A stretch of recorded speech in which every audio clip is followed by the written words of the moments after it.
नमस्कार, मैं दीपक शर्मा और मेरे YouTube मंच पर आपका स्वागत है। दोस्तों, मोदी जी को अपने दोस्त ट्रंप से जो उम्मीदें थीं उस पर कहीं ना कहीं पानी फिरता हुआ दिख रहा है, क्योंकि पिछले 10 दिनों में डोनाल्ड ट्रंप, अमेरिकी राष्ट्रपति ट्रंप ने मोदी जी को 2 बड़े झटके दिए। पहला झटका तब दिया जब ट्रंप साहब ने अपने दोस्त मोदी जी को अपने शपथ समारोह में अमेरिका नहीं बुलाया, न्योता नहीं दिया, इनवाइट नहीं किया। और दूसरा झटका आज दिया जब ट्रंप ने कुछ ऐसे सख्त फैसले लिए कि मोदी फिर झटका खा गए। अब डोनाल्ड ट्रंप ने अमेरिकी राष्ट्रपति बनते ही, शपथ लेते ही कुछ ऐसे फैसले लिए जिसमें अमेरिकन सिटीजनशिप, जो अमेरिकी नागरिकता जो वहां पर पैदा हुए बच्चों को मिलती है, उसको लेकर एक सख्त फैसला लिया। फिर इमिग्रेशन को लेकर बड़े सख्त फैसले लिए जिसकी किसी को उम्मीद नहीं थी। उससे जो वहां पर 50 लाख से ज़्यादा जो इंडियन डायस्पोरा है, जो इंडियंस हैं, उनमें जैसे घबराहट फैल गई। और खासकर 10 लाख से ज़्यादा गुजरातियों में तो हड़कंप है। अब मोदी जी को उम्मीद नहीं थी कि ट्रंप साहब उन अप्रवासी भारतीयों पर गाज गिरा देंगे जिसकी बड़ी संख्या अमेरिका में मोदी भक्त है। और आप कह सकते हैं कि ट्रंप के इन फैसलों ने मोदी जी के भक्तों की अमेरिका में आंखें खोल दी। और ये जो फैसले हैं, अगर सच कहूं तो मोदी के लिए खुद 440 वोट का झटका है। अब ट्रंप के जो डिसीशंस हैं, इससे कहीं ना कहीं जो मोदी एडमिनिस्ट्रेशन है, मोदी जी हैं, उनके जो अफसर हैं, खासकर विदेश मंत्रालय के, वो कहीं ना कहीं बैकफुट पर हैं। और ये भी बड़ा प्रत्याशित है पीछे हटना, उस पर मैं आगे बताऊंगा। लेकिन ये जो 2 फैसले हैं, नागरिकता वाले और इमिग्रेशन वाले, वो थोड़ा सा मुझे चंद सेकंड दीजिए, मैं आपको डिस्क्राइब करता हूँ। नागरिकता का कानून ये है, खासकर बर्थ राइट आप सिटीजनशिप कह सकते हैं, कि अगर कोई भी व्यक्ति अमेरिका में काम कर रहा है, अगर उसका वहाँ पर बच्चा होता है, तो बच्चा जैसे ही जन्म लेगा अमेरिकी धरती पर, उसको अमेरिकन पासपोर्ट मिल जाता था। अब इस कानून को रोक दिया है, एक एग्जीक्यूटिव ऑर्डर ट्रंप ने निकाल दिया है। अब इससे फ़र्क ये पड़ेगा कि जो हिंदुस्तानी, खासकर जो टेम्परेरी वीज़ा पर काम कर रहे हैं, लाखों हैं, 10 लाख से ज़्यादा इंडियन कपल्स हैं जो ग्रीन कार्ड का इंतज़ार कर रहे हैं। अब इनका अगर बच्चा पैदा होता है, खासकर 1 महीने बाद जब से ये ऑर्डर लागू होगा, उसको अमेरिकन पासपोर्ट नहीं मिलेगा। यानी एक बहुत बड़े सपनों पर कि हमारा बच्चा अमेरिका में हो रहा है तो उसको अमेरिकन पासपोर्ट, सिटीजनशिप मिले, उस पर एक तरह से गाज गिरा दी है मिस्टर ट्रंप ने। और मैंने कहा ना, बड़ी संख्या गुजरातियों की है, वो भी मैं आपको बताऊंगा। दूसरा, सख्त इमिग्रेशन लॉज। अब कह सकते हैं इसको, जैसे हिंदुस्तान में सीए था, एनआरसी था, अमित शाह जो लेके आए थे और हड़कंप मच गया था, खासकर माइनॉरिटीज़ में, मुस्लिम समाज में, वैसे ही स्थिति ट्रंप ने वहाँ अप्रवासियों की कर दी है। और आप कह सकते हैं कि आज मेरी बात हो रही थी अमेरिका में कुछ वहाँ के सीनियर एनआरआई से, जो अटॉर्नी भी हैं, वकील भी, उनका ये कहना था कि एक बहुत बड़ी संख्या है, उसमें पंजाब के लोग भी हैं, गुजरात के लोग हैं, जिनके कागज़ पत्तर मजबूत नहीं है, गैर कानूनी तरीके से वहाँ रह रहे हैं, तो उनको अब वापस भेजा जाएगा।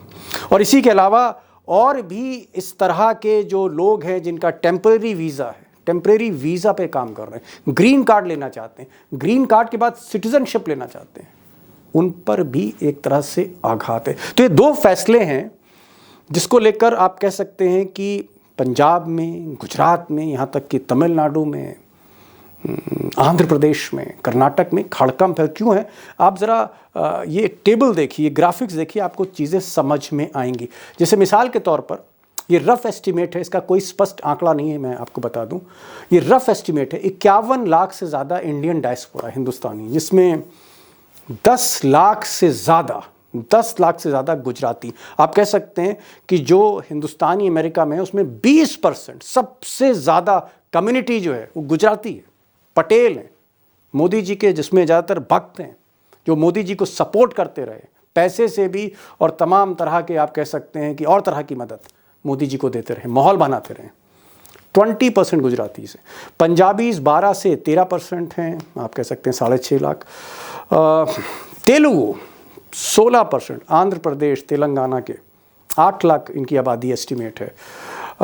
तमिलनाडु के तकरीबन 4 लोग वहाँ पर इंडियंस हैं अमेरिका में, और 8% है। तो सबसे बड़ा जो वर्ग है गुजरात का है, और गुजरात हिट हो रहा है, तो मोदी जी को तो परेशानी हो ही रही है कि अब इसको सुलझाएं तो कैसे सुलझाएं। और जिन भक्तों ने मोदी जी को ऑल आउट सपोर्ट किया था, जिनको उम्मीदें थी कि मोदी जी के आने से, ट्रंप के आने से, ये जो दो दोस्त एक मंच पर आ रहे हैं, इनके आने से सारी मुसीबतें हल हो जाएंगी, ट्रंप के आते ही मुसीबतें हल छोड़ दीजिए, बिजली गिर गई। अब मैंने कहा ना कि प्रेशर में है मोदी जी लगते हैं, और सरकार भी, जो मोदी जी का जो एडमिनिस्ट्रेशन है वो भी बैकफुट पर जाता हुआ दिखता है। इसलिए जाता हुआ दिखता है क्योंकि इकोनॉमिक टाइम्स, बड़ा अखबार है देश का, इकोनॉमिक टाइम्स की खबर है जिसमें इकोनॉमिक टाइम्स कहता है कि तकरीबन 18,000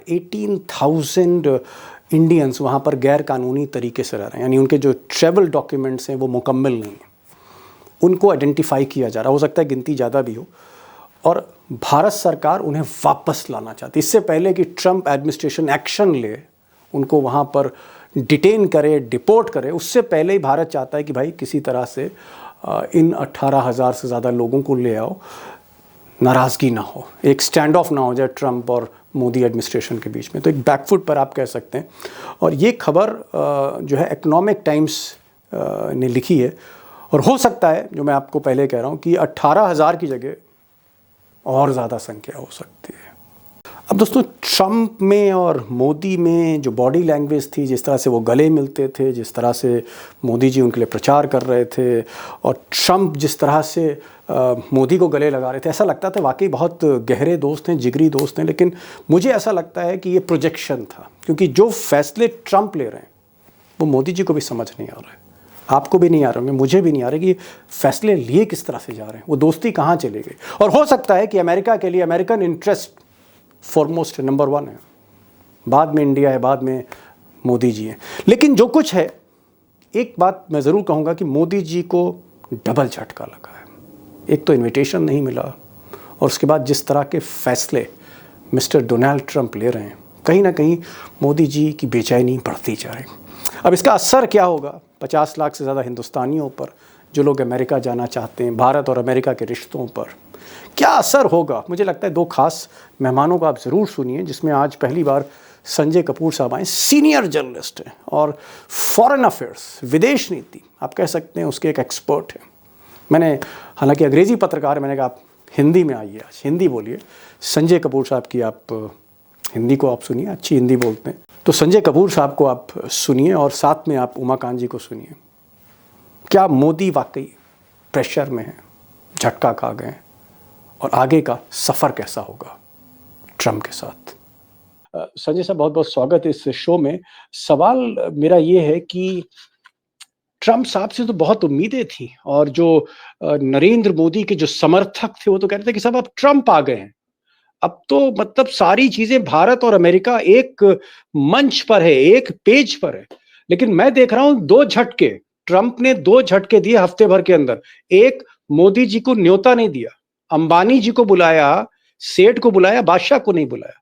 और दूसरा झटका आज है, जबकि एग्जीक्यूटिव ऑर्डर है जहां वो कह रहे हैं कि इमिग्रेशन के जो कानून हैं सख्त कर दिए हैं, और जो विदेशी मूल के नागरिक वहां रहते हैं, खासकर हमारे एनआरआईज जो रहते हैं, प्रवासी भारतीय रहते हैं, इनके जो बच्चे पैदा होंगे, उनको अभी तक बर्थ राइट मिलता था, वो यूएस सिटीजन हो जाते थे, अब नहीं होंगे। बहुत से ऐसे कानून हैं, और अप्रवासी भारतीयों में हलचल है। 30-40 लाख की संख्या है, इसमें एनआरआईज भी हैं, पीआईओज भी हैं। क्या आपको लगता है कि मोदी जी ट्रंप से बात करके भारतीयों को कुछ राहत देंगे, या वाकई ट्रंप और मोदी में अब संबंध पहले जैसे नहीं है? संजय जी। मुझे लगता है कि मोदी जी का पूरा आकलन ट्रंप के बारे में गलत था। सबसे पहला उनका आकलन था सितंबर में, जब ट्रंप कह रहे थे कि my good friend is here, वो मुझसे मिलने आएगा। ट्रंप से मिलने के लिए मोदी जी नहीं गए, क्योंकि उनको ये सलाह दी गई थी कि वहां पर कमला हैरिस जीत रही हैं और वो नहीं जीत रहे, तो इसलिए सबसे पहला आकलन तो वो गड़बड़ हुआ, और ट्रंप ने उनको माफ नहीं करा इसके लिए। ट्रंप की जो पूरी पूरी सोच है, वो जिसे अंग्रेजी में कहते हैं वाइट सुपरमेसिस्ट है। वो इत्तेफाक नहीं करते हैं किसी भी रंग, कोई भी जो कि ब्राउन हो या ब्लैक हो या किसी से, उसको एकोमोडेट नहीं करते हैं। अगर विवेक रामास्वामी को निकाला गया है तो उसका कारण कई होंगे, परंतु उसमें एक ये भी है कि वो फिट नहीं होता था इनके स्कीम ऑफ थिंग्स में।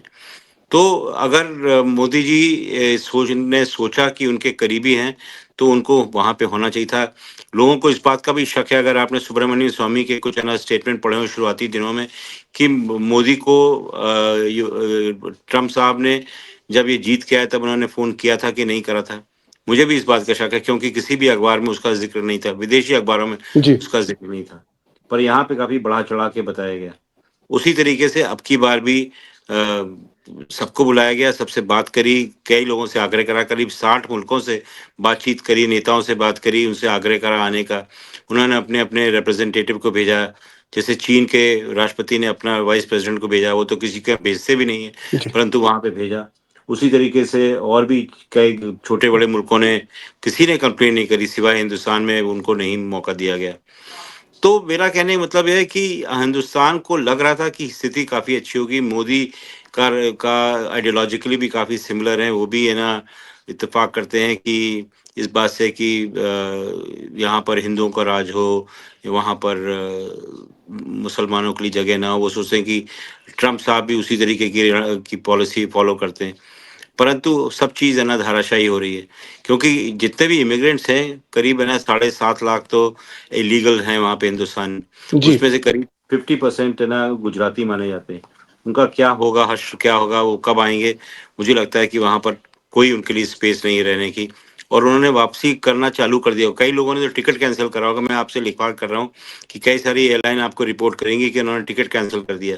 कई सारे हिंदुस्तानी जो कि सोच रहे थे कि वो चले जाएँगे, ऐसे ही जिनके गर्भवती महिलाओं के साथ जा रहे थे, जिससे बच्चे वहाँ पे हो जाएँ, उनके भी टिकट कैंसल होंगे।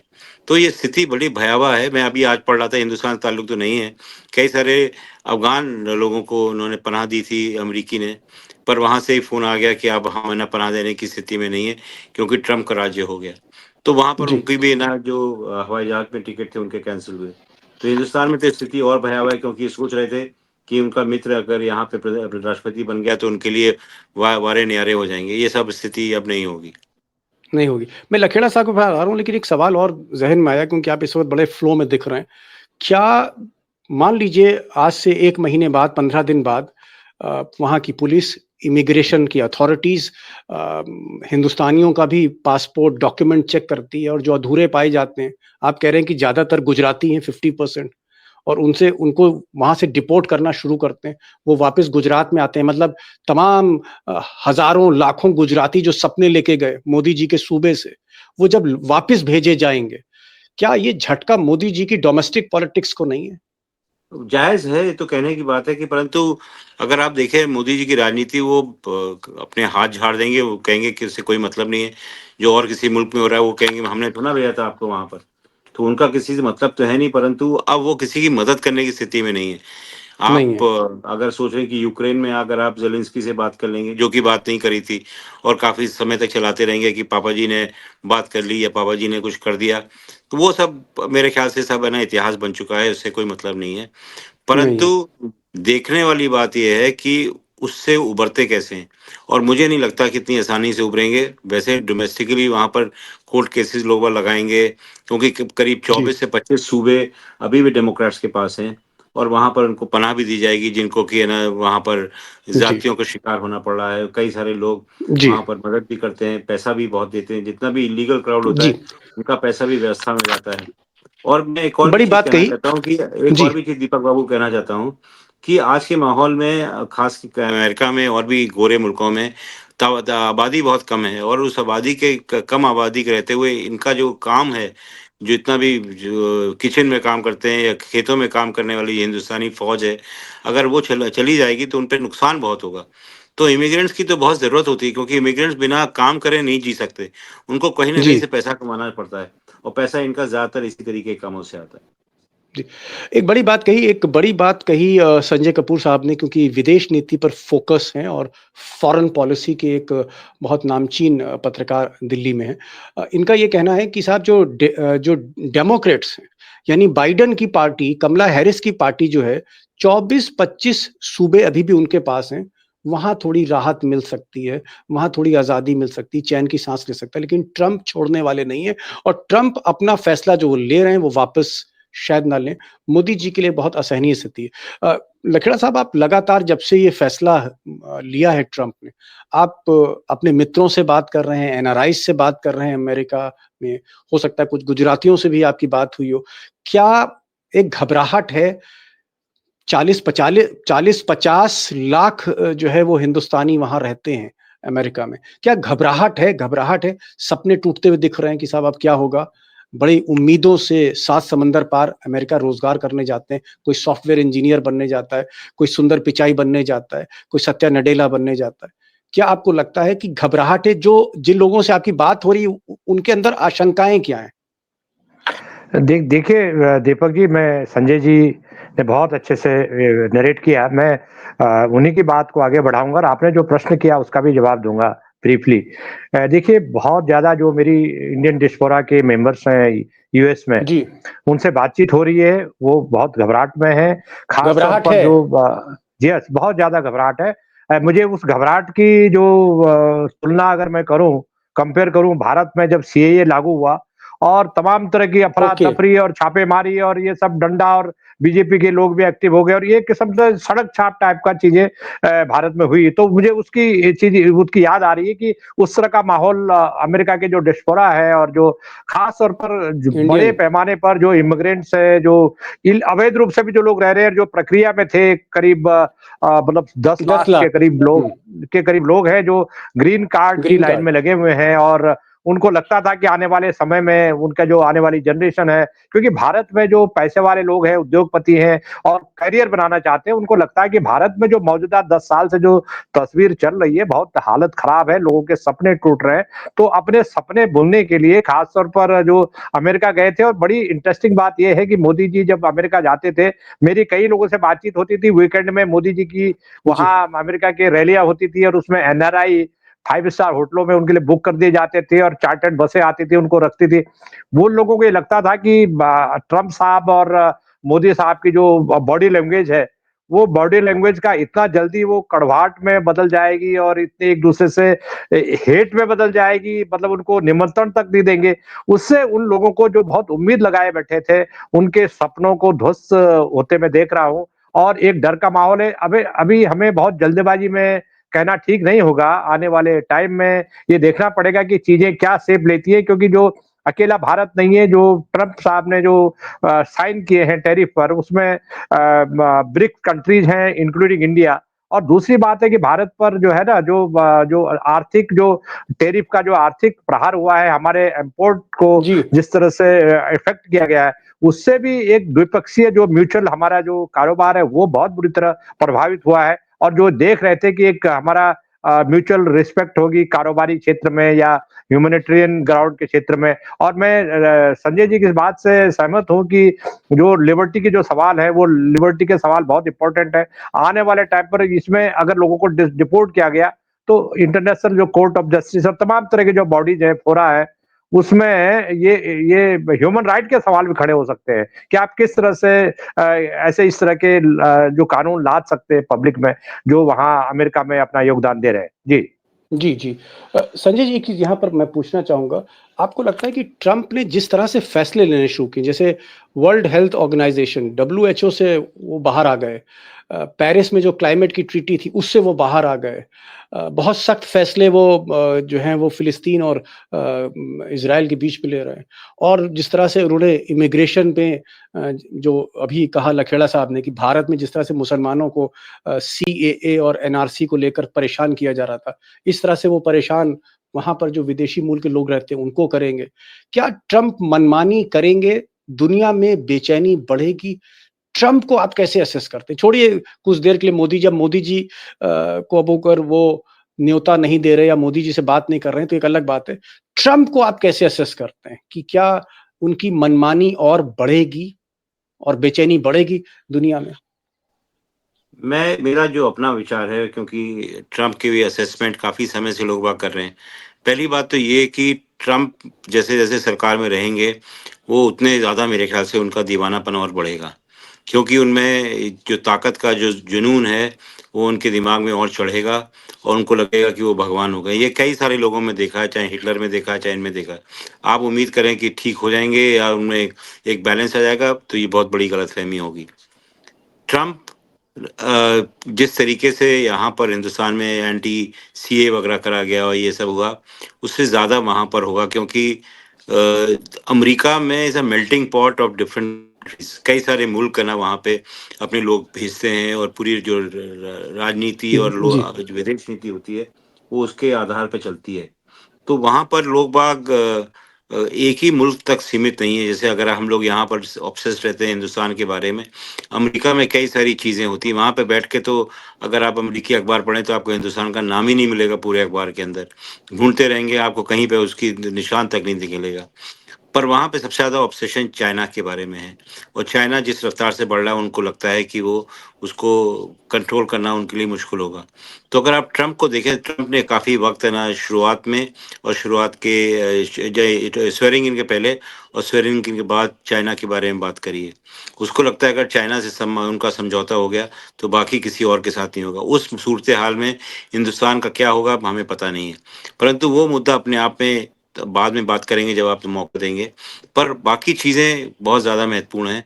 जैसे कि आपने कहा कि जितने भी डायस्पोरा के हैं लोग बाग, इंडिया के और बाहर के, जी उन सब के ऊपर इनका जो वो होगा, अटैक होगा, या उनकी जो एट्रॉसिटीज़ होंगी बढ़ जाएँगी, और कई सारे केसेस है ना इनके फाइल होंगे। एलिजाबेथ वॉरेन जो कि है ना एक नेता है डेमोक्रेट्स की, उनका एक आ रहा था कि हम तैयार हैं इनके आने के, हमने पूरी वकीलों की सेना इकट्ठी कर रखी है, एक एक आदमी जिसको कि भगाने की कोशिश करेंगे उसके खिलाफ हम है ना, सरकार के खिलाफ, ट्रम्प प्रशासन के खिलाफ हम है ना केस फाइल करेंगे। तो मेरे ख्याल से जी बहुत जबरदस्त किस्म का कश्मकश होगी अमेरिका में, और उसी का प्रभाव पूरी दुनिया में पड़ेगा। ऐसी बात नहीं है कि यहाँ पर उसका असर नहीं होगा, उसका प्रभाव कई सारे मुल्कों में पड़ेगा। परंतु सबसे खौफनाक बात यह है कि कई सारे सत्ता धारी लोग हैं, वो अमेरिका को फॉलो करेंगे और यहाँ पर तमाम लोगों को निकालने की कोशिश करेंगे जो उनकी समझ में हिंदुस्तान से जुड़े हुए नहीं जी हैं। रोहिंग्यास के बारे में और बांग्लादेशीज के बारे में, और तमाम ऐसे लोग हैं जिनको कि है ना हिंदुस्तान की सरकार नहीं चाहती है, उनको अब खदेड़ने की बारी होएगी। अभी तक तो जी कैंप में रखे, या फिर कैंप में रख के ना रख के उनको बाहर भगाया जाएगा। जी लास्ट क्वेश्चन लखेड़ा साहब, सिर्फ 1 मिनट बचा है, समय एकदम आज हाथ से निकलता हुआ दिखाई दे रहा है। क्या आपको लगता है कि नरेंद्र मोदी 1 हफ्ते के अंदर 2 झटके खा गए, एक एम्बैरेसिंग सिचुएशन नरेंद्र मोदी के लिए? क्योंकि एक सब्ज बाग देखे थे मोदी समर्थकों ने कि सवाल ही नहीं है कि मोदी जी को इन्विटेशन ना मिले। मोदी जी की बात मानते हैं ट्रम्प साहब, मोदी जी उनको चाय पिलाते हैं, कंधे पे हाथ रखते हैं, एक कुर्सी पर बैठते हैं, हँसी-मज़ाक होती है। ऐसा लगता है जैसे 2 बिछड़े भाई मिल गए हों, ऐसा लगता है। अगर आप प्रोजेक्शंस देखें मोदी और ट्रम्प के। क्या ये सब कुछ एक दीवा स्वप्न है? ये डे ड्रीमिंग है? हकीकत में ट्रम्प का रास्ता अलग है, मोदी को बहुत ज़्यादा तरजीह नहीं देंगे?